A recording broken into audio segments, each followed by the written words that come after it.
Our first topic is Elpac, and it's a doozy. Initial Elpac is still on hold until we can resume in-person classes. Current guidelines state that if a student cannot take an initial assessment, which is basically all 30 plus kids on our list right now, then students who have an HLS that state a language other than English on it must be enrolled in designated ELD. Once the initial LPAC has been given and an EL status has been established, then we will change courses accordingly. I'm sure that gives you as much heartburn as it does me. The biggest issue is that we know that on our list, we have some students who have a very high probability of testing IFEP, and we don't want to put them in a designated ELD course. On the other hand, we have students who have a very high probability of testing EL, and they're going to need the designated ELD support. Based on my conversations with Rebecca and Joanne, we've come up with the following plan. We will automatically put students in a designated ELD course who have a language other than English on their HLS and who we know come from outside of the US or are attending US schools for the very first time. That basically leaves us with about 8 or 10 students. Those 8 or 10 students we're going to figure out how we can possibly give them the initial assessment and see if they either are IFEP or if they are EL. The second issue that I have with this is that technically we're not allowed to put an EL flag on any student unless we have an initial LPAC for them, because the flag in Infinite Campus basically tells CalPADS, which is the state reporting system, that this student is an English learner. If we do that, we won't be able to change the EL status for that student if for whatever reason that student is actually IFEP. So basically, at this point in time, we're not going to give initials. We're going to put all kids in designated ELD. And those kids who we believe have a high probability of being IFEP, we're going to try to figure out how to support them by giving them the assessment and not putting them in designated ELD. To see your list of students, go ahead and click here at the bottom so that you can see your list. I believe it's tabbed by school site. Elpac summative, the second doozy of Elpac. Spring scores were received last week and are currently now in Infinite Campus. You can access your site's LPAC scores by clicking here. Most of our client districts did not administer the summative LPAC to their 8th graders. Most of them do their testing in April and May, and because we were shut down in the middle of March, they did not get to it. Some of our client districts say that they were able to test about 25% of their English learner population. However, of that 25%, very few of them actually completed all domains and actually got a score. That means that the vast majority of our current 9th graders will not have an 8th grade score, not because we didn't receive the data, but because they actually didn't get an assessment. They didn't take the assessment. The state of California is giving us an optional summative LPAC window, which will run August 20th through October 30th.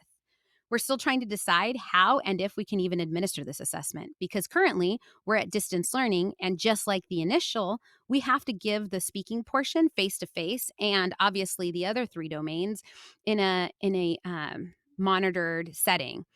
Right now, we don't have the option for that.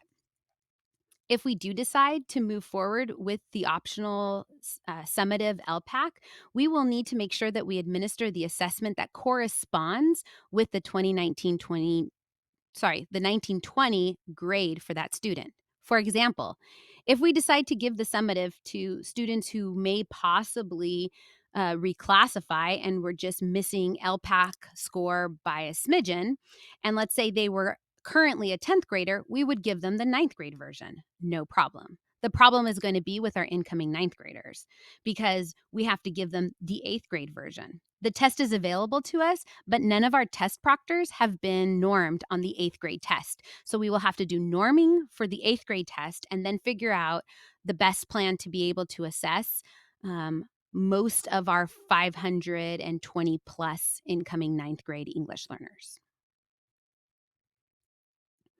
Elpac reclassification. By clicking on the first link where it says, here is the list of the students who qualify for reclassification, you will see a document that shows you, let me see if I can hover over it. You will see a document that shows you um, who qualifies for reclassification. This year, Rebecca, Joanne, and I sat down together and we talked through every student who is going to reclass. On the first tab of the document, you'll find every student who met reclassification criteria based solely on the paper screening. They got a 4 on the Elpac. They got the appropriate score on the NWEA, which is 215, on both the language usage and the reading comp portion. And they got a C or better in English and a C or better in social science or science. The second tab, you'll see students who got a 4 on the LPAC didn't quite make the cutoff score for NWEA, but have the grades in order to be able to reclassify. The third tab shows you students who met the first two but didn't meet the grades. We want to try to make this process a bit more transparent for you. It's not a abracadabra, here's the list. We really are trying to be equitable in the manner in which we approach reclassification. We follow the process, and we also know that we have some students who could reclassify and for a variety of reasons didn't this time, but we're trying to look at that a little bit closer. Rebecca should have sent out an email to some of you coordinators regarding some students who we sat and we talked about, and based on our paper screening, we felt like the student qualified for reclassification, but we didn't want to move forward until we spoke to the coordinator and the designated ELD teachers. Reclassification parent consultation still has to happen. We are going to follow the process and adjust it a little bit so that we can make use of this current reclassification process via distance learning. Basically, this is how it'll go. The EL coordinator or coordinators will need to call or preferably or email parents notifying them that their student has qualified for reclassification. Then we're going to email home or mail home a copy of the reclassification paperwork that's been signed by you and your principal or your principal's designee. When you mail or email that document home to families, please make sure that you also send us either a digital copy or a hard copy to our office of that same document. Rebecca will then process that document and then she will forward it on to the school site and have that document ask for that document to be filed in the student's CUME folder. Please note that it's super important that these documents get filed in the student's CUME folder so that we have the evidence to prove that we've done all that we need to do in order to be able to reclassify the student, and now that student will be on monitoring. For any reclassification questions, please feel free to contact Rebecca or myself or Joanne.